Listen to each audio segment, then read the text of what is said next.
And so when I was in the middle of applying for schools, he looked at me and he was like, "Are you not going to be here forever?"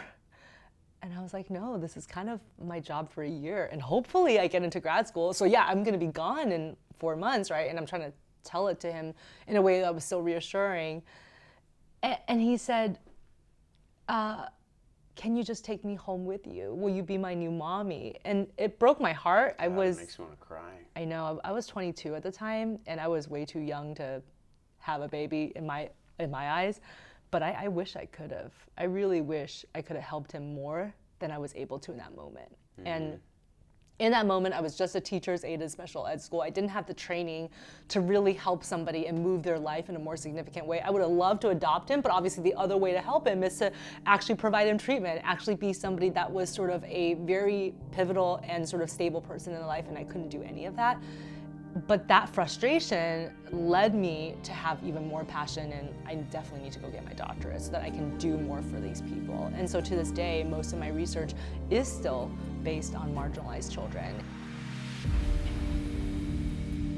I'm Dr. Larry Burchett, and as I see every day in the ER, life can change in a moment. Here on this show, we tell the stories that matter most, after which we are never the same. I am incredibly excited about today's guest, Dr. Judy Ho. You are a host on The Doctors and the other show. Face the Truth? Face the Truth. Yes. You are a psychologist and a forensic psychologist. I want to get into that in a minute. Welcome to the show. I am genuinely excited to have you. Thank you so much for inviting me on the show. I'm very excited as well. I'm really curious, as a psychologist, what is your moment? What are you going to tell us about today? Well, my moment is about really taking life by the reins and not letting any minute slip by, because we are all here for just such a tiny, tiny sliver of time. And I feel like when I was younger, in my 20s, I didn't really recognize that. You know, you kind of have this very cavalier attitude to life. You think you're going to live forever and nothing bad's ever going to happen to you. You know, you have these like very cowboy ideas about like how you're going to handle stress and conflict. And as I get older, especially as I've had loved ones pass away, you just realize that you don't have all of that time. And you only have what's in front of you today, and you have to make the best of it. As you're thinking, I'm 40, and I've come to kind of a similar reflection on my early years where you plan your life, you live your life, a billionaire with time, and then things change. It happened for me when I turned 39, where I was like, I'm halfway. Like the life expectancy for an average American male is 78. Like, is my life half over? I had a little bit of a midlife crisis. Yep. I'm still living it right now. Yeah. You're in the thick of it. But I would echo what you said. Yeah. Definitely. I appreciate the value of time. Yeah, yes. And you really start to have to prioritize more, you know, thinking about what are your true values, what are your priorities. And they shift as you get older, you know, they really do. And I think I'm always going to be a career-driven person. I love what I've chosen as a career, and I get a lot out of it. But I do appreciate the moments with my family more, or like my social time more, or understanding the point of relaxation. I never really thought of that as something worthwhile to do. But now it's like, you know what, sometimes if there's nothing on my list for a few hours or a day, that's a good thing. I mean, I'm still working on that. I think I have like a workaholic syndrome. It sounds like what you're describing, and I'm not only empathizing, me too. But I'm trying, and I'm really trying to live mindfulness myself, and it's a struggle every day to do that. You're funny. Do you have a specific moment to talk about? A specific moment? Well, it depends. Like what? So usually we talk about where on the show, a life-changing moment. So some moment where the last guest we had just talked about how he was in the business world, and then after, you know, there was a real estate crash, and then he went into this other business, and then there was a moment when somebody told him to start drawing these doodles into murals, and he totally went off and is now an artist. That was the moment where his life changed, and kind of everything went from there. Wow. That's great. I mean, I have a couple moments in mind, but I definitely have one very specific moment that led to my career today, which is after college, I really was actually deciding if I was going to keep pursuing psychology or if I was maybe going to pursue business. I mean, I really felt much more strong about my interest in psychology, but I'd also been a business major at Berkeley, go Cal, and Go Bears. Go Bears, the original Bears. And so I struggled a little bit with it, but I ended up going into a position at a special education school and what they used to call, it's basically a group home for children with mental health issues. So it's a very specialized group home, and then they had the special education school that was attached to it. And in the beginning, it's just sort of like, I'm going to be in this job, and I was applying for grad school. But I just realized that once I started working there on a day-to-day basis, there was this one very specific moment where there was this little kid, and his first name is Wesley, and him and I had just like bonded very deeply. I was his teacher's aide, and we spent a lot of time together. And I remember he was 9 and he had just been through group home after group home. His parents were drug addicts. I mean, it was just, he had a rough life, right? And he acted out all the time. People hated him. He was like spitting on people, just really crazy things. But I always saw that there was like another side to him. And so when I was in the middle of applying for schools, he looked at me and he was like, "Are you not going to be here forever?" And I was like, "No, this is kind of my job for a year. And hopefully I get into grad school. So yeah, I'm going to be gone in 4 months, right?" And I'm trying to tell it to him in a way that was so reassuring. And he said, "Can you just take me home with you? Will you be my new mommy?" And it broke my heart. God, it makes me want to cry. I know. I was 22 at the time, and I was way too young to have a baby in my eyes. But I wish I could have. I really wish I could have helped him more than I was able to in that moment. And in that moment, I was just a teacher's aide at special ed school. I didn't have the training to really help somebody and move their life in a more significant way. I would have loved to adopt him, but obviously the other way to help him is to actually provide him treatment, actually be somebody that was sort of a very pivotal and sort of stable person in their life, and I couldn't do any of that. But that frustration led me to have even more passion, and I definitely need to go get my doctorate so that I can do more for these people. And so to this day, most of my research is still based on marginalized children. And I work oftentimes with children who have been through the foster care system and, again, just never had that stable person to attach to. And I still think about him all the time. I mean, he really touched my heart when he said that. And I think he really meant it. He was just like, "Will you just be my new mommy?" I mean, I really wish I could have, Sometimes I wonder if I could have done it. Yeah, I bet.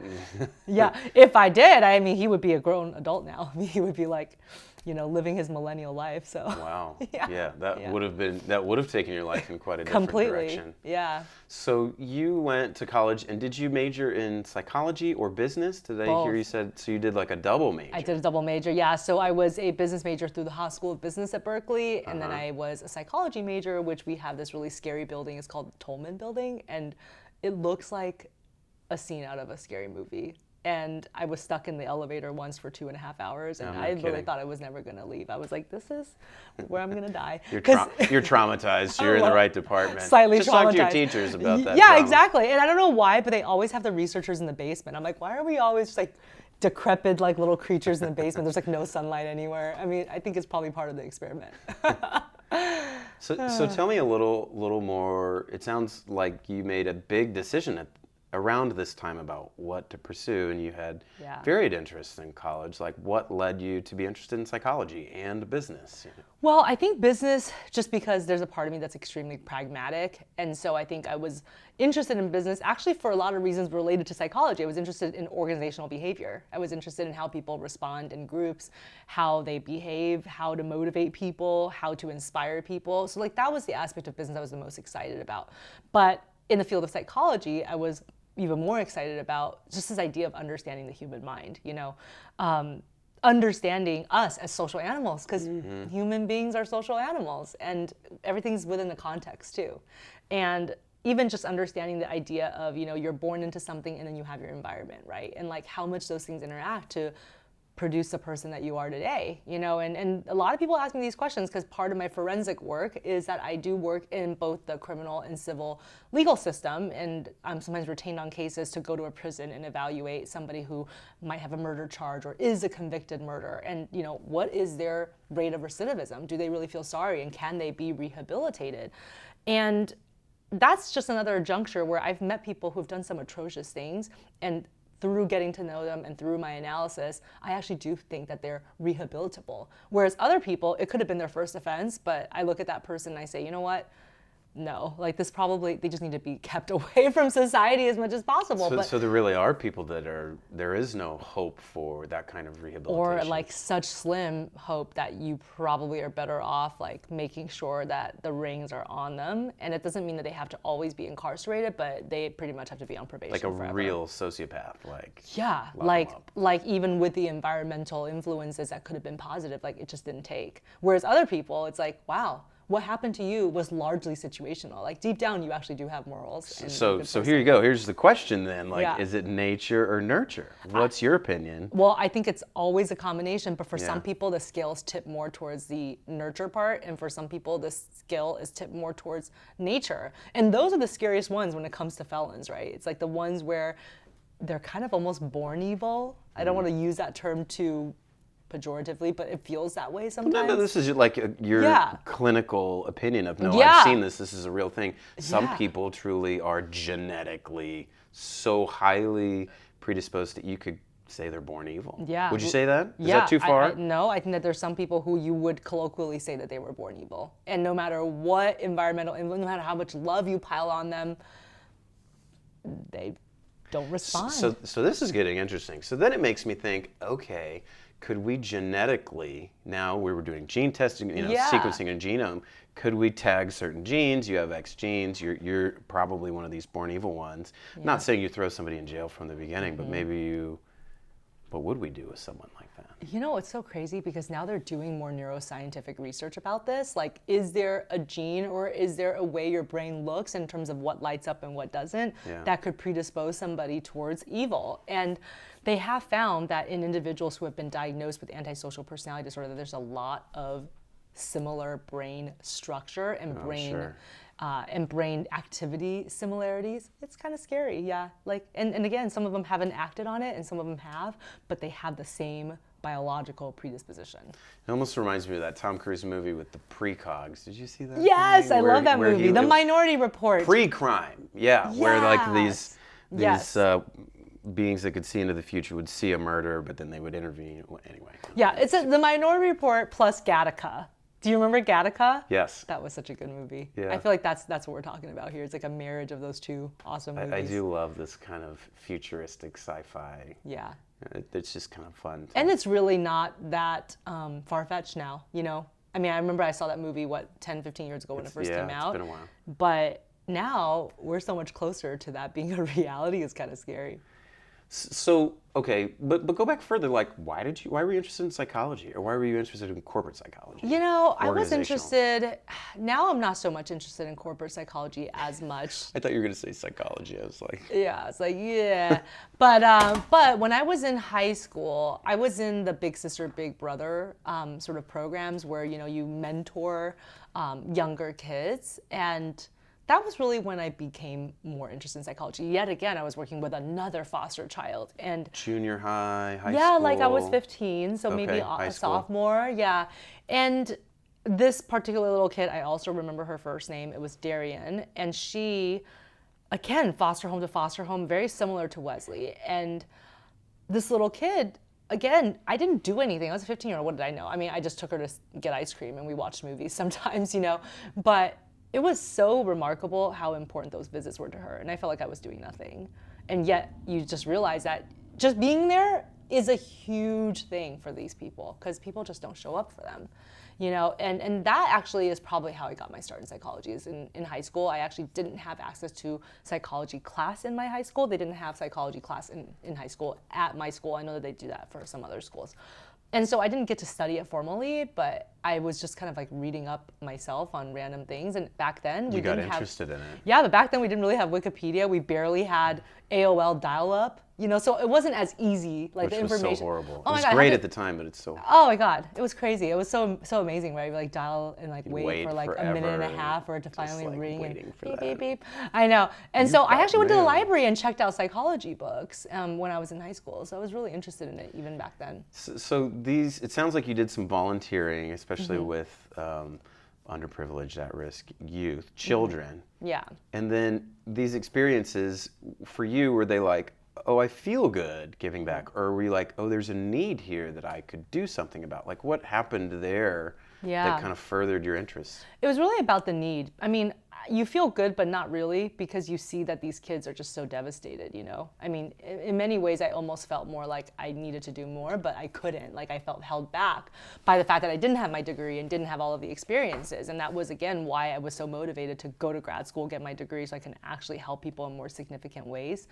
But I actually felt sad sometimes, but it's more that the need was there. I saw the need. But sometimes spending time with these kids made me kind of sad, afterward I would go home and just feel like that sucks, and it actually really puts things into perspective. I mean, I adore my parents, especially now. Again, as you get older, you appreciate them more. But when I was in high school, I was so annoyed with them every single day. And then when you compare that experience, though, to some of the things that these kids have been through, I mean, like, my parents were angels, right? I mean, they're not perfect, but like, they did not abandon me. They did not, not put a roof over my head. They didn't abuse me. It's like all the things that they were, even if they were annoying, it's just pales in comparison to the kind of things that you see, Yeah. Yeah. So, okay, so you have this experience, and so you go to college, you do psychology and business, and then you graduate, but it sounds like when you graduated, you weren't sure you wanted to pursue what you wanted to pursue next. Yeah, it was kind of like should I go the psychology route or should I go the business route? And that's the year where I worked in that special ed school with Wesley. And so it was just 1 year. I just worked 1 year. And then I very luckily got into a doctoral program. I went to UCSD. There was a combined program in the School of Medicine and also with the psychology department at San Diego State. And that's where I got my doctorate. You're talking so fast. You a combined program of what? So the combined program is in the Department of Psychiatry and also in the Department of Psychology, but the degree is a PhD in clinical psychology, and so that's what I graduated with. It's a PhD. PhD in clinical psychology. How does that differ from a PsyD? So PsyDs, Clinical psychology. PsyDs is a more emerging doctoral degree. So PhDs are more the original one. It's really based and very heavily steeped in research still. So everybody has a very significant research. Exactly. Okay.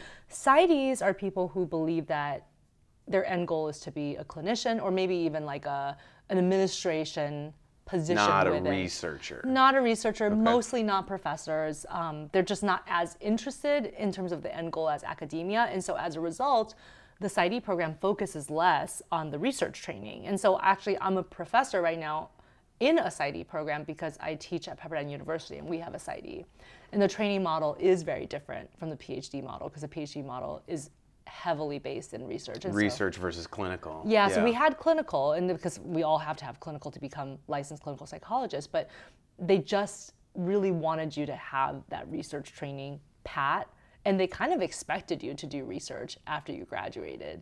And they would be very upset with people if you never did research again, because that's like their payoff. They're like, we're investing in you, we're giving you a scholarship. I see. And if you don't work in the research world at all when you leave, we're gonna be mad at you. I mean, they can't do anything about it, but that's the expectation. Yeah, and I'm really glad I got that research training because I think it's so crucial. And that's what I tell my PsyD students too. I'm like, I understand that your end goal is to be a clinician, but you need to be an informed clinician. Yeah. You need to be able to know how to digest research and know what's BS and what's real. At minimum, even if you never do research again, you should know how to find a journal article. You should know what's a good method and what's not.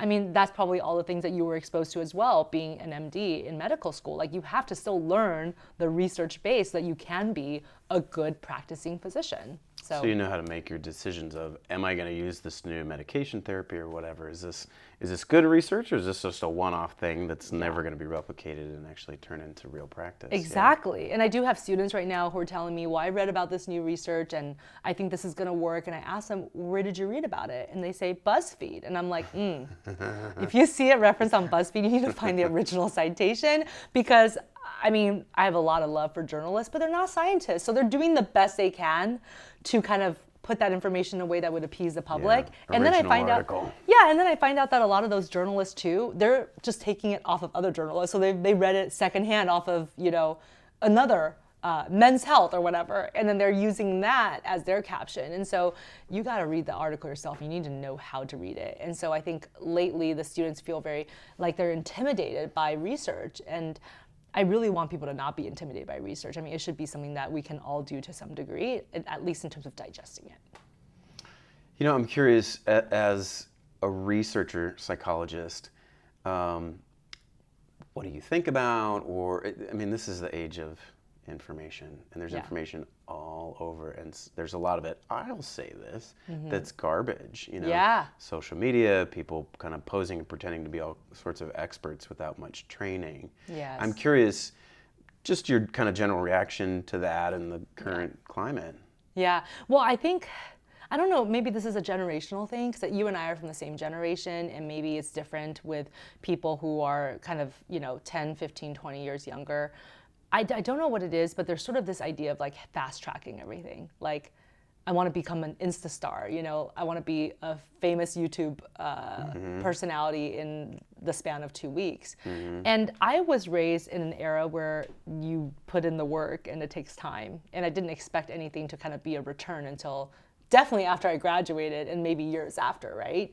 And I don't know if there's something to that there's this feeling of, I just want to get to whatever the meat is faster. And people want to take those shortcuts, that we see so many people who say that they're experts and really they haven't gone through sort of the types of training that you and I are exposed to and our peers are exposed to. And that does dishearten me a little bit, because there's no substitute for that. So one of my favorite books is Malcolm Gladwell's book. And Which one? He had a couple of different ones. I know there was a tipping point, which he talks about this a little bit. But he also... Was Blank one of his? Blank, and then there was another one. But basically, he says this message a couple of times in his books. And it is that to be an expert at anything, you need to invest a minimum of 10,000 hours. And even when you see people that look like they fast track to success, whether it's Bill Gates or anyone else, they actually started their 10,000 hours of training when they were 13. They were actually starting to learn code or like study things. You just didn't know about it. Yeah. And then you think that they shot to fame when they're 20 years old. Well, they've actually put in those 10,000 hours. And that's the minimum to become an expert. And I wish more people would think about that as not just the goal, but just the expectation, that's how long it takes to be an expert. And I find it more helpful when somebody says, I'm still learning too. I'm not necessarily an expert, but I'm just a little bit ahead of you, and this is what gives me the authority to speak. I think that that's okay, but it is problematic, I think, when people say that they're an expert and they haven't put in the hard work, and they just think that if they look the part, say that they are, then they are. And then there's a lot of misinformation out there, because then people aspire to be like these individuals. And then so then the cycle continues, and the next person, they're like, well, how do I get there? Well, let me just go get this like certificate that takes me 20 hours to get, and then I can call myself a whatever expert. And that's just not enough to really be able to get into it. That's even when it's someone who's attempting to be a genuine expert is not even just like a celebrity, Kim Kardashian, let me show you how I wrap my waist to lose weight and everything, which is just kind of clearly, just people have all these spheres of influence, and it's so different from real training, right, and real practice. Yeah. I feel like part of it, something you were saying earlier, I think there's always been a get-rich-quick scheme. I think it's very appealing, and I this is from your book. We can start talking about your book. I think this is from your book about how the mind doesn't like making decisions. We like to Yeah. not be lazy, but Yeah. the more like we don't have to pick out what we're going to wear, what we're going to eat, whatever, like this is an organ that burns a lot of energy. Like the more we simplify and the easier things are, hacks and quick fixes and so forth, I think that just naturally appeals to us, even though in reality there is a work ethic and a proven credibility to education, training, all these things. Right. That's totally the opposite.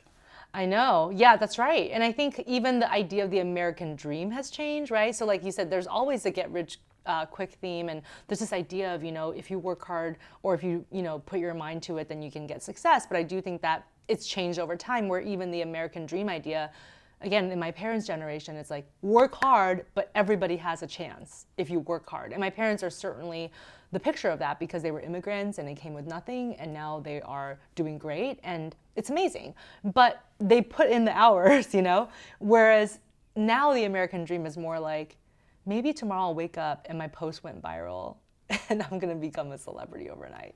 Right, and then Yeah. somebody will want me to, on Instagram, I'll just endorse something every now and again, and that'll be my income. And It is so weird to me. Like some of the kids I'm working with in my practice, what do you want to be when you grow up? And you had all kinds of fun answers, right? People, firefighter, doctor, or whatever. Astronaut. Yeah, astronaut. And then lately I've been getting a lot of, I want to be a YouTube star.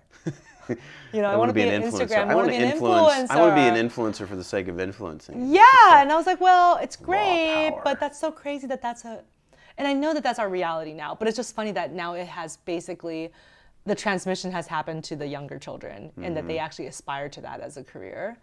I mean, the whole landscape is changing, and there's nothing wrong with being an influencer. Obviously, some people are really legit influencers, and it's great.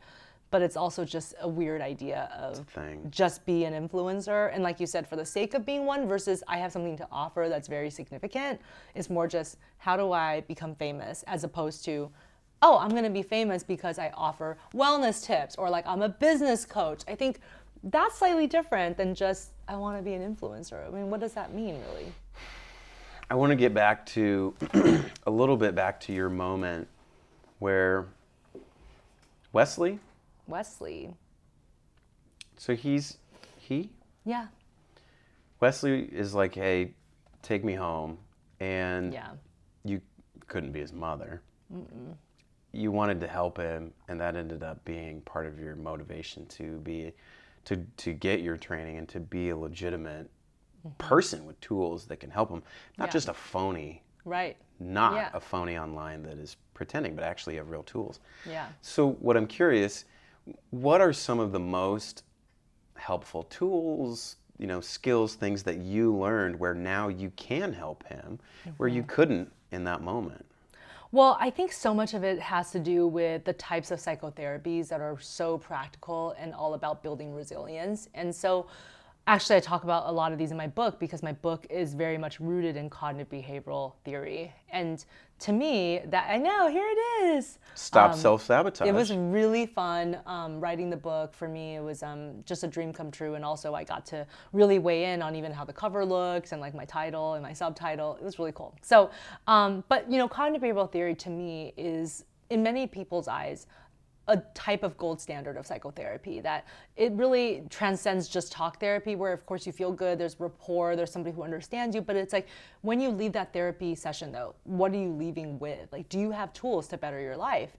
And the goal of cognitive behavioral therapy is that you become your own therapist over time, that you learn these tools, and then you build resilience, you know how to deal with the difficult situations, and then you don't need your therapist as much anymore, which is what I think we should all aspire to do. You go to therapy, but you shouldn't have to use therapy as a crutch. Like, you should be able to do these things on your own. Teach them to fish. Yeah, exactly. And I think a lot of times with these little kids, especially ones who have been traumatized when they're very young, they think, well, is my life ever going to be the same? Am I always going to have depression? Am I always going to have PTSD symptoms? And I tell them, but even if you do, you don't have to be afraid of it anymore, because you have tools. So you don't have to feel like, oh, every time I have depression, it just sets me back so far. You can say, oh, every time I have depression, I know what to do to make myself feel better. Give me a couple examples of cognitive behavior therapy that you've learned that you could use for a Wesley. Like, imagine you went back into that moment and you're like, gosh, Like, what are the top 2 or 3 things where you're like, I would have done this, this, and this with him to make his life better? For him, because he was so heavily abused when he was very young, he always had a very hypervigilant stance in social relationships. So he would look at somebody and he would just think that they were looking at him sideways when they weren't. They weren't even looking at him. So he would misinterpret social cues and then start reacting to it. So he might scream, he might curse the person out, he might even hit them. And of course, that just made things even worse, right? Because then he was identified as the problem kid. He didn't have any friends. And so, one of the tools from cognitive behavioral therapy would really just be about assessing the situation more realistically, understanding that you have these negative thought patterns that keep happening, that you always assume somebody has it out for you, and starting from there and saying, maybe they don't. What's another alternate explanation of what's happening right now, right? So that's one piece of it. And then the other piece is when you feel that anger rising in you, what do you do about that frustration? Do you act upon it by cursing or hitting someone? Or is there a way to regulate your emotions so that you don't act out and then you don't have all of those negative consequences of your teacher labeling you as a bad kid, you being in detention, you having no friends? So it's also this emotion regulation aspect that I wish I could have taught him more about at that time. All I could really do then, because I had just only graduated undergraduate psychology program, is just be there for him, tell him it was going to be okay, even if I didn't know if it was going to be okay, right? But now as a trained clinician, I have things that I can give him and say, and then you try these techniques out and some will stick and some won't, and whatever ones you like will become Wesley's personal toolkit. This is how you're going to deal with life, the things that work for you. So talk to me for just a second about when people go to a therapist or a psychologist, there's different kinds of therapy. This toolkit you're talking about is cognitive behavioral therapy, CBT. These are it sounds like you prefer this to more traditional psychotherapy, which kind of goes for the origins and talks about your childhood. Compare and contrast that with me for a minute.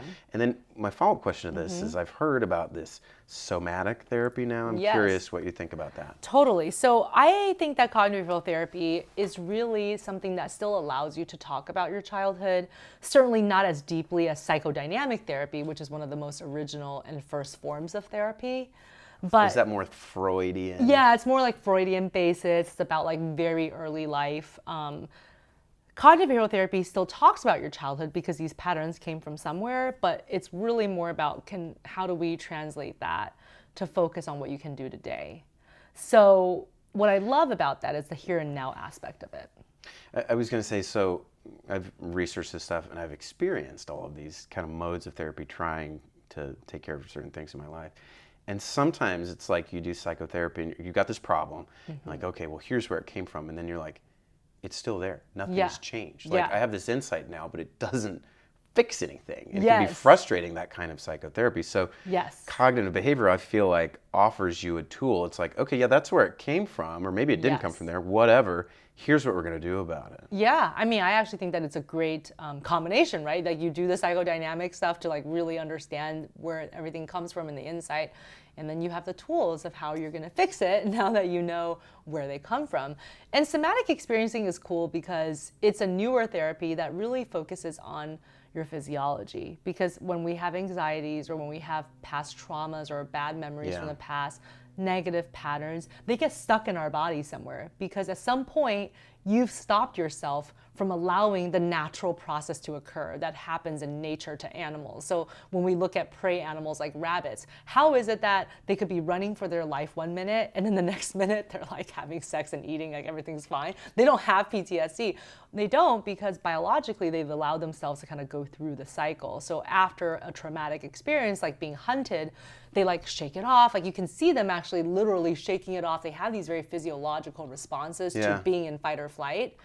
And then they move on. And as human beings, because we have cognition and we judge ourselves for like having certain reactions in difficult situations, we stop the natural cycle of processing things that could be traumatic. So then they get stuck in our physiology. So wait a minute, this is really interesting. So the natural cycle, traumatic experience, which I'm going to compare to being chased by a whatever, if you're the rabbit, they shake it off. What's the cycle that we would normally have done on a more animalistic level that we get stuck in? So, things like shaking it off ourselves, literally crying, yelling, just okay. all of those things that Being emotional, letting it out. allowing us to have the emotional responses to our physiological changes. But we don't, and it makes sense. I mean, think about, for example, you going through something that might be kind of life-threatening in some ways, but then you're a boss at your work.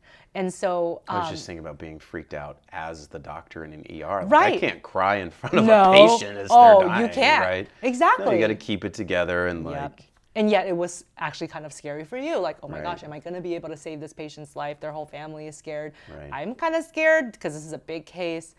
And not, again, because it's not socially appropriate seemingly for you as a doctor to have that reaction. So then you don't. And then it's not like then you go home and you cry about it. I mean, most of the times you just go home and you stuff it under the, yeah, under like, the rug oh, well, and you just another go day. on. Especially for certain professions. I mean, I feel like with physicians especially, you guys are supposed to somehow just bear down always, that's sort of a little bit of the schooling I think you guys get. Superhero, perfectionist. Yeah. And so then it makes I love sense. burnout.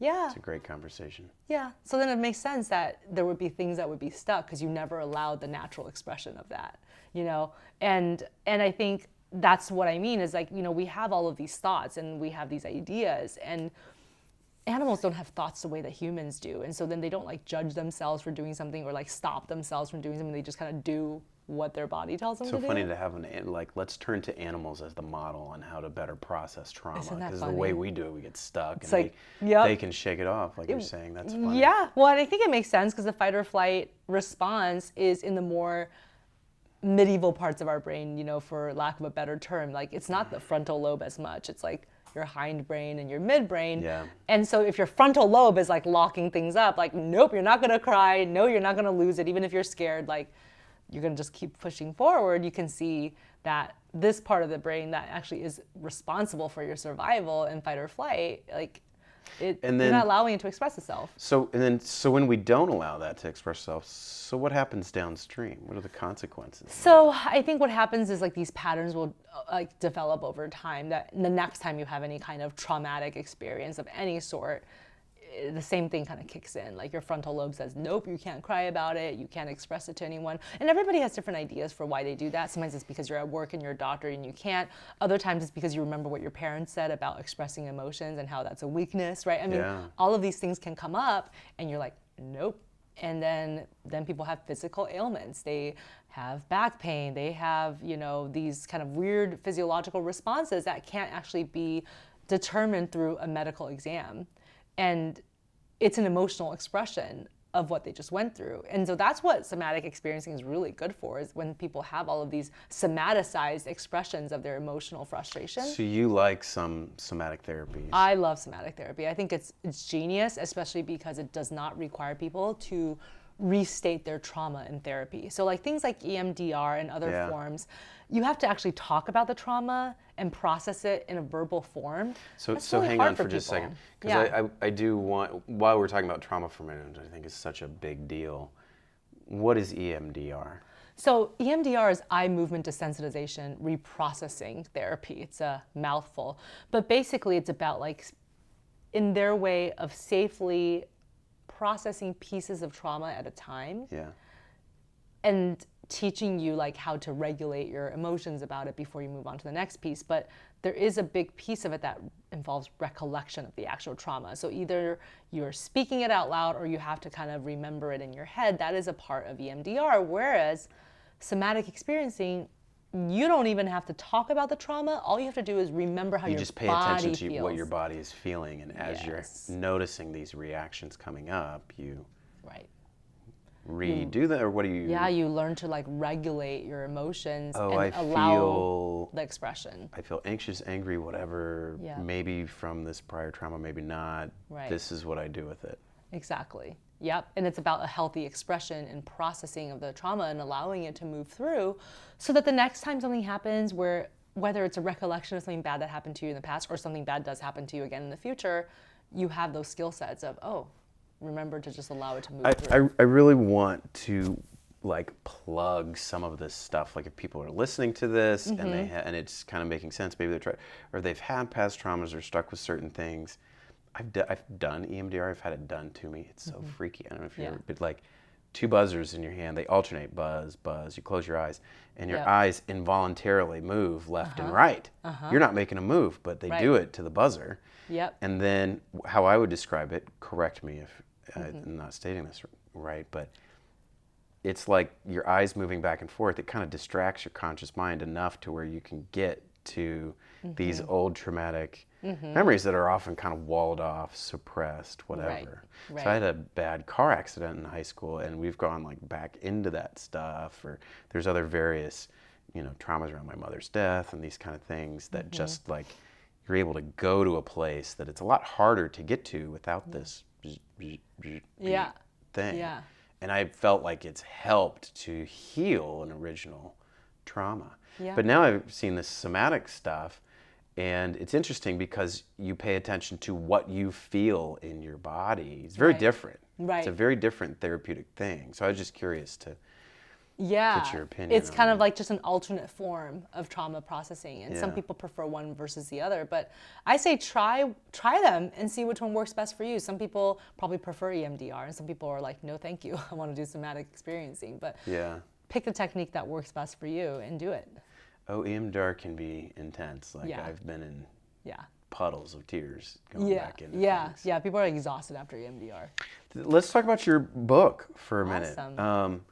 I wanted you to talk about, because I've heard you talk about mind-body before, and I think it was really good what you were talking about, so I want to tee this up for you. And just a second ago, when you're talking about these different modalities, when we were talking about somatic therapy, you were talking about how traumas or whatever can kind of manifest and you can kind of feel it in your body. Talk to me a little bit about mind-body.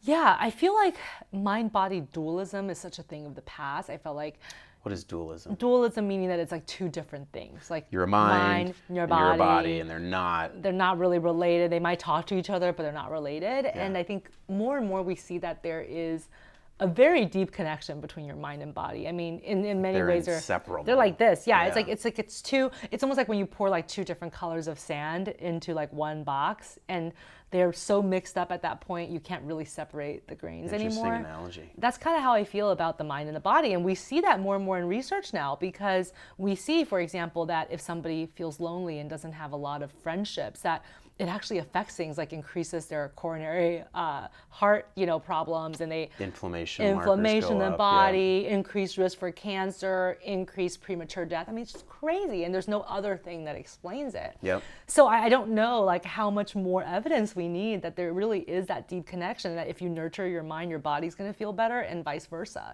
Really, there is such a deep connection there. And while I don't necessarily ascribe to like the ideas of books like The Secret, I mean, they talk about this idea of like positive thinking and like how that's gonna make everything better. Well, it's not quite true, but they do find, for example, in cancer patients, that if you have a more positive outlook on your future, it does impact how the treatment works for you. So that event is crazy to me, how in some ways having a positive mindset and at least having hope for the future can help you to fight disease that's in the body. And so anyway, I just think that stuff is super cool. And I love the fact that there's sort of this merging of mind-body disciplines now. It was funny because I don't remember if it was in your book or on your Instagram or something where you were talking about this and going more at length. And I thought about it and I was like, dualism. This brings me back to my philosophy days in college. And I'm like, gosh, sometimes I do think, oh, I've got my brain and my mind and my whatever, and then my body. And sometimes I do think they're separate, but really, and especially what I see in the ER, they're so related. The mind can absolutely manifest things through the body. And, like exercise is a great example of one way to use your body, and your mind feels better. The best. I know. It's like, why would you miss out on those free antidepressants every day? Absolutely. That's why I run every day. Like, that's why I'm such a happy person. Are you a runner? I'm a runner. And I used to never like to run. I used to hate running. I'm still a slow runner. But I know the kind of positive benefits it has for me. I mean, the running is really for me to be ready for the rest of my day. I mean, most of my day, I'm sedentary. I'm sitting here with patients. I'm working on something. If I don't get that exercise in the morning, I'm cranky. I'm like a cranky person. Oh, without really? exercise. You can tell a difference. I feel different. Yeah. So I exercise like 6 to 7 days a week. Oh, good for you. But I really need it. I think otherwise Mentally, I'll I be was like, like good for you. agitated type A person without exercise. I don't think you want to see that. Good for your cardiovascular system and your mental, even or more even keel. That's right. Let's talk about your book. Okay. You know, people have been asking me about it since I've been posting. Do you recommend this book? Yeah, I do. I really like this book. I'm trying to see how many pages I'm in. Yeah, I'm like 100 pages in. Thank you for reading it.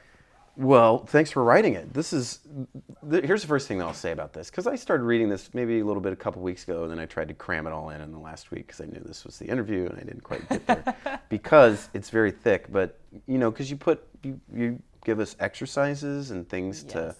But I have absolutely in the last several days noticed a shift, and I was thinking about this. The basic thing is awareness.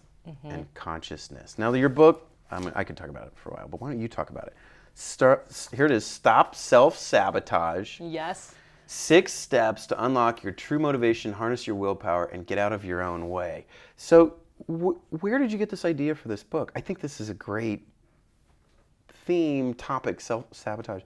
It's really funny. The previous interview that we did today, even though these air weekly, the guy kept talking about him sabotaging himself. And I was like, how funny. Gosh. Our next guest is going to talk about her book, which is Stop Self-Sabotage. So I think you really tapped into something with that. Thank you. Well, topic. you know, I think that self-sabotage is a universal phenomenon. I feel like everyone can identify with it in some way, whether they've done it themselves or they've seen people close to them do it. And self-sabotage occurs maybe not as a pervasive pattern for every single person, but when it does, it can really wreak havoc on the things that you want in your life. It can wreak havoc on your self-esteem. It can really keep you stuck. And that's why I wanted to write the book, because I saw many people who were successful people still self-sabotaging in one area of their life. So maybe their career is really together, their family relationship is really together, but they just can't get that health and fitness thing under control. Or their health and fitness is great, their career is great, but it's their romantic relationships that are suffering. So I feel like there's a lot of the knowing look. So I feel like there's a lot of... I mean, I'm sure there's people like that. That is so common. That's common among successful people. That part I find interesting. You talk about the book. Why is it you can do 2 of them well, but not the third?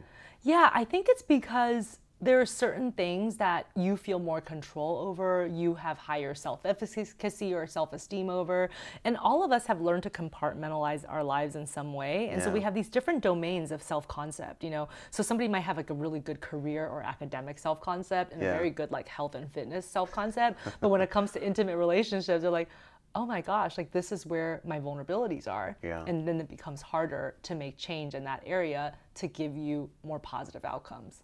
And so everybody has... It's fascinating. So everybody has a soft spot somewhere, you know? And I find that for most successful people, the soft spot is intimate relationships, because that's where like all the stuff is. You know what I mean? Like, because when you're successful at your work, you can still in some ways rationalize that, like, oh, but that's just me in my career mode. That's me doing stuff for other people. Of course people love me then, but like, do people love me when I'm not, you know, a lawyer, doctor, like successful Fortune 500 CEO? Like, then there's just me, and do they love me is that guy lovable? Yeah. Isn't that crazy? I feel like so many people deal with that and don't talk about it. And then they're so successful in these areas because they invest so much more. Makes sense. You like investing in what makes you feel good. And then you either tell yourself, I don't really need a romantic relationship, which is a lie. Everybody needs connection somehow. Or you say, well, this isn't going to work. Like you call things before maybe their time. And so there's a lot of different ways that people kind of trip up in the intimate relationship world that they don't trip up in like these other parts of their world. Yeah. Dr. Judy, I feel like we could do an entire segment on just that topic and on me. But so when you got this Stop Self-Sabotage idea, did this come out of like your patients or your people right in front of you? Came out of patients, family members, friends, colleagues. You observed this in the world and you're like, this is such a thing. I'm going to write a book on it. Oh my gosh, yeah, it's like a thing for everyone. And I felt like people would say things like, I'm self-sabotaging or I sabotage this, and then just move on. on. It's like, no, like, why are you accepting that that's just a reality? Like, why aren't you saying this is an identified problem and then let's fix it? So people would just say it and kind of just throw their hands in the air and sabotage that one. And you say this in the book, but you say it's not a conscious thing. Yeah. Right? So there can be times when we intentionally sabotage ourselves, but I think self-sabotage means like you're not really aware that you're sabotaging it. Yeah. But what you're saying right now is, no, you can do something about that. Exactly. Because I think that distinction is what the common person, and me, when I was reading this, I was like, well, if you're sabotaging it, then it's locked away somewhere in your subconscious. You just can't access it, and you're screwed. That's what your whole book is about. No, there's things you can do. Right. Yeah, you can access it. And it's more just that we have kind of gone into this place of like automaticity about it. You know, sort of, oh, well, no, if you start paying attention, as you mentioned earlier, awareness. I mean, that's such a key concept. You know, if you're aware of the patterns, if you're aware of your thoughts, because every feeling and every action is preceded by a thought. Even if you don't notice the thought. So hang on. So this was so good in the book, I almost want to show a picture. So kind of slowly explain the chain between, what does it go? Thought, feeling, like action or behavior, right? Yes. Tell me about that. Because that was like, I saw that and that made that very clear for me. Yes, it's a linear process and people don't realize that. So an event can happen. An event can be either internal or external. So like if it's an internal event, it could just be like a memory or something like that. And an external event is like something happening outside of you. And that causes you to have an interpretation of it. And that's a thought. That's a thought. And the thought can be, you can hear words, you can see a it could visual, even be whatever. An image, exactly. And people don't necessarily notice it because the average person has about 50,000 thoughts a day. So clearly we don't notice all of our thoughts. Yeah. I mean, if anybody doesn't believe that that's how many thoughts we have, just try brushing your teeth with your non-dominant hand tomorrow and see how much harder that is, because the thoughts are still happening, but it's so habitual that it's easy. But when you actually switch hands, it's like, wait, did I get this tooth? Did I not? Like, you're like so confused because then you have to think harder. And so the kind of idea that we're trying to take here is to take those negative thoughts out of that automatic mode. Because sometimes when thoughts have been churning in there for a while, your brain starts to ignore it. Like, oh, this is not new information. And your brain has to make these priority checks because it doesn't have time to process 50,000 thoughts in a day. So it can only process a limited amount, and it has to make an executive decision like, this is not new information, I'm not going to consciously receive it. This is new information, I need to put more energy on it. So you have an event, internal or external, and then you have a thought, and then what happens next in the sequence? So what happens next in the sequence is usually a feeling.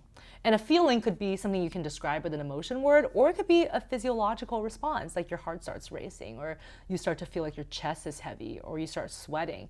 And that's when people mostly notice, because those are very discomforting things. You know, if you start to feel fear, or if you start to like sweat profusely, even though it's not hot outside, you'll pay attention to that. But a lot of times people will say, I don't know where it came from. Like, I just woke up depressed today. And it's like, but you didn't woke up just depressed. You had a So you're thought. like, what happened? What thought led to that feeling? Yes. What led to that? Right. And then when you become aware of what thoughts are leading to your feelings, then what? You can do something about them. That's right. Then you can do something about the thoughts. And so, yeah, it's really all about what, like, thought noticing 101 is all about when you have that discomforting feeling, whether it's an emotion or a physiological reaction, asking yourself a very simple question. What was I thinking just before this? And that taps into the thought that led to that feeling. And once you've identified the thought, you'll find that usually there's a pattern to it. Like, maybe you're a black and white thinker, you know, one thing will happen, you're just like, well, that's it, the whole thing's ruined. Or maybe you have a lot of rules for yourself. I should have been better at this, the shoulds. Maybe you're a catastrophizer. Maybe your thoughts are always about the catastrophe, even if there's a very small chance of it happening. Or maybe you're a mind reader, you know, every thought that you have is about what somebody else might be thinking of you, you know, and usually it might be wrong. And so once you realize the pattern, you can then do something about the thought. And in the book, I talk about sort of 3 basic categories of techniques you can use. And one of them is really just about routinely questioning your thoughts. You know, as human beings, when we have a thought, we automatically believe that it's real or it's true or that it's gonna come true. But a thought is just a mental event. So we have to start to routinely question the thought. Is this even true, or is this just sort of where my mind goes, you know? And once you ask yourself that, then the next step becomes, can you change that thought into something that's more reflective of what's happening? And I use a very simple way to do this, which is called yes, but. So yes, acknowledging the bad of a situation, but, and then acknowledging kind of maybe some things are going right. Because oftentimes people's negative thinking is all about the bad. So if you use yes, but, or yes, and, then you're automatically constructing a thought that has both sides built into it. That would be to counter negative. Yeah. So for example, so like, yes, I haven't reached my goals in business yet, but I have made some strides, including getting a new position this month, right? So like you're on your way. But oftentimes people just think, I'm not where I need to be. And then they just kind of wallow in that thought. And so it's really about creating that balance. But sometimes you wake up and you just don't even want to do that exercise. You're like, you're like, I just want to be a baby today. It's my party and I'll cry if I want to. And if I want to use negative thinking all day long, then I can. Well, and that's fine too, because the third category of techniques doesn't even involve you changing your thoughts, but it involves you changing your relationship to your thoughts. And what I mean by that is reactivity. Like you don't have to buy into all your thoughts. Just because you have it doesn't mean that you have to emotionally react. No. And the way to do that is really to understand that thoughts only have the kind of power that we give them. So it's kind of funny oxymoron. It's like pay attention to your thoughts and then like pay them no mind. Like in some ways it's like that, right? Like because thoughts are not, right? It's a paradox, but it's really about understanding that you only give the power to the thoughts as much as you're doing. And then if you don't do that, then the thoughts can still be there, but they don't have to impact your actions or the way you feel. And so one really good shorthand is a technique called labeling. And so what you do is if you have a negative thought, like, I'm never going to be loved by anyone, like something horrible and dark like that, you just add a little clause in front of that. And the little clause is, I'm having the thought that. So now the original thought becomes, I'm having the thought that I'm never going to be loved by anyone. Gives you a little space between making that thought so real. Yeah, I mean, just the distancing of it. Interesting. Yeah, like I've had a patient who's constantly been telling himself, I'm a loser, I'm a loser, I'm a loser. Like that's just what he says to himself over and over again in his head. And I was like, what if your thought was, I'm having the thought that I'm a loser? Like, doesn't that change it already? Because then I'm a loser, you're labeling yourself already. Like, I'm a loser. But if you say, I'm having the thought that I'm a loser, then you know. Here's him and here's his thought. Yeah. As opposed to like loser, that identity thing. It separates that. It separates that, and you don't buy into that as an identity. And actually have people write this out on paper, because then when you write it out, you can see by putting that clause in front of that horrible thought, you're already farther away from it even on paper. Like, you know, like the words are farther away from you. And I want people to have that visual. Yeah. It doesn't have to be right here. You know, it's over there. And you can do that. It can be over there. You can do your day. You can like still go about your day, like cuddle your baby, like go to work, whatever. And the thought is hanging out. It's on that piece of paper, but why does it have to be you, you know? You talked a little bit about sabotage stuff around weight loss and fat loss. I'm curious if you would talk about that for a minute or two. I found that to be really interesting. I liked how you put that. People have very black and white thinking when it comes to their health and diet and exercise. It's like they eat one brownie and they're like, screw it, I ruined the day. Like eat 5 brownies. Yeah. You feel like that pattern that you did talk about, you know, we just talked about thought, feeling, whatever, and that they come into various patterns that can be not helpful. So black and white thinking, I think you presented like 6 or 8 patterns or whatever. Yep. So black and white thinking is a common one around huge in diet and exercise. And I think it's just because people are expecting this to be sort of like a very concrete step-by-step thing, whether it's exercise or eating. Like, I'll follow my diet plan. I'll run 40 minutes a day, 5 days a week, and like that's how I'm going to get things together. And so then when things don't shake out to be that easy, like it's concrete, but then sometimes you can't follow it, then they have a similarly concrete idea of how to fix it. It's like, then I'll just start tomorrow. As opposed to, no, there's like a fuzzy in between. You ate 1 brownie, but like just don't eat the other 3. And then like take a beat, you know, like go and like clean up your room or like go call a friend, like take a break from the brownies. But people just get into this really weird mode, like, well, I already blew my diet today, so why don't I just keep eating? But the problem is they then beat themselves up for that. Talk about It's like sabotage. a secondary emotion of like, now why did I eat 4 brownies? And then they feel so bad about themselves. So instead, so the intervention instead would be. So the intervention really is about having a set up plans in advance. So especially for diet and exercise, I really advocate the use of if-thens. And they're very simple. So it's really about considering ahead of time, like the types of things that tend to trip you up when it comes to your diet, for example. Like Being aware of what your triggers are. Or yeah, like labeling your situational. triggers. Yeah, and your triggers become your if. So like if I'm at a work party, or like if I get home after 10 p.m. and I'm bored, or you know, If I'm stressed in the ER and I see a bunch of cookies in the break room, yeah, then what will I you do? eat 6 of them and get back to work Right, quickly. exactly. Then I'll just eat one of them and then get back to work. Right. So you write these thens that will be your prescriptions on how to deal with those triggers. And the reason why it's so important to write them ahead of time is that's before you're already emotionally riled up, and we do not make good decisions then. So if you write them out ahead of time, then when you do become emotionally riled up, then you just look at the paper and you're like, follow the recipe. Like if this happens, oh, okay, this is the if that's happening. Okay, That then I makes do sense this. to like mentally prepare. Yeah. So it's really about just preparing ahead of time. I could talk with you about this book all day long. I want to ask you a couple questions about it.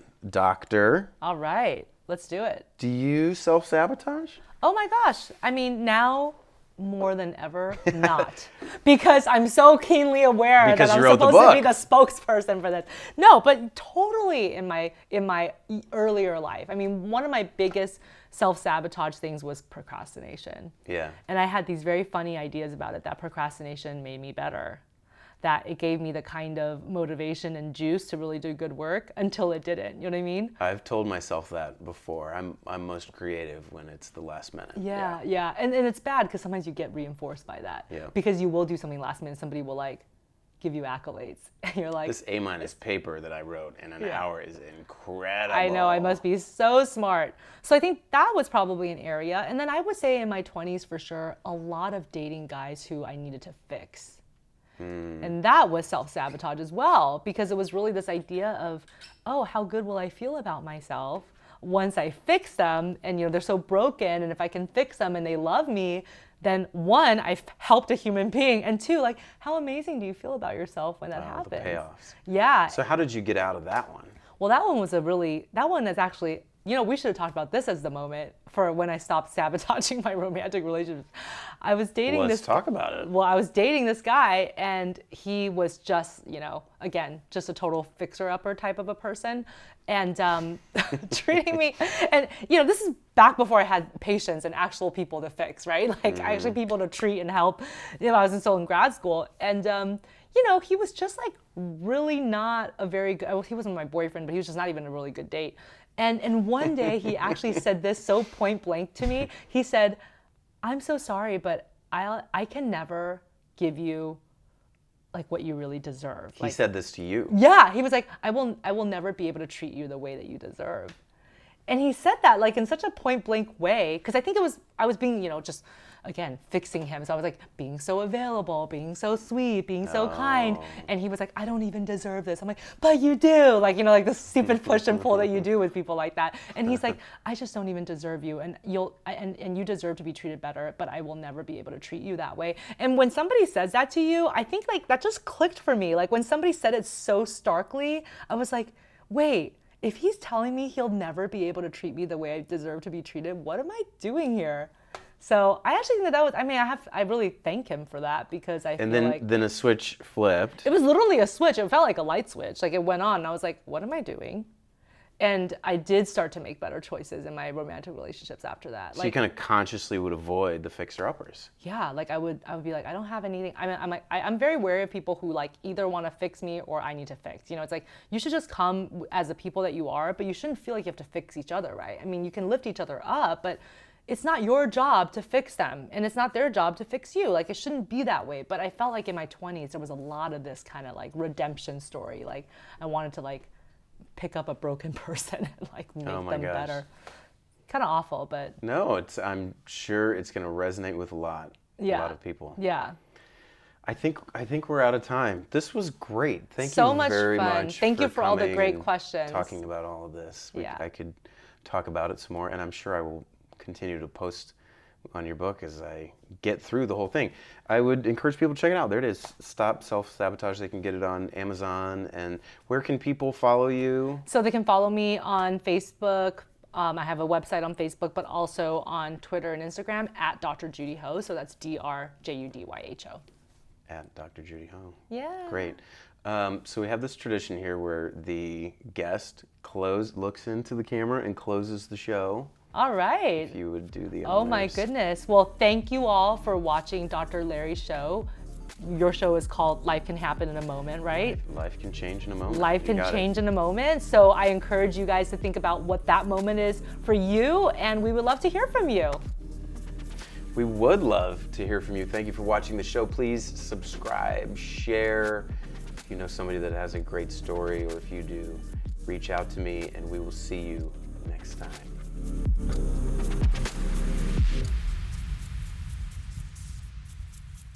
I would say that that's really the moment, making that change was the moment that really made a huge impact on how I engage in the world around me.